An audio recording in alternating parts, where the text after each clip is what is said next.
Nagtatapos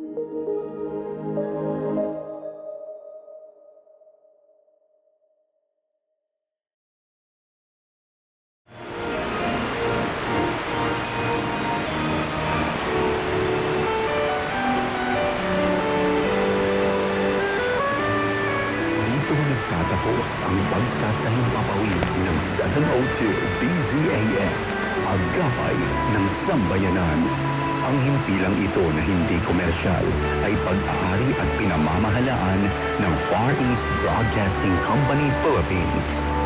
Ang DZAS ay may lisensya mula sa National Telecommunications Commission na may bilang BSD-0795-2017. Nagsasahimpapawid ang DZAS araw-araw sa lakas na 50 kilowatts sa 702 kHz sa AM band mula alas 4:35 ng umaga hanggang alas 12 ng hating gabi. Ang mga studio nito ay nasa One Corporate Center, 46th floor, Doña Julia Vargas Avenue, corner Meralco Avenue, Ortigas Center, Pasig City. At ang transmitter naman ay nasa Bukawi, Bulacan. Ang 702 DZAS ay nasa ilalim ng pangangalagang teknikal ng mga FEBC personnel na lisensyado ng National Telecommunications Commission at ng Professional Regulation Commission. Electronics and Communications Engineer Joaquin Aliga Jr., ECE number 0011597 at First Class Radio Operators. Elizalde Aramay, NTC number 17-1PNCR-268486.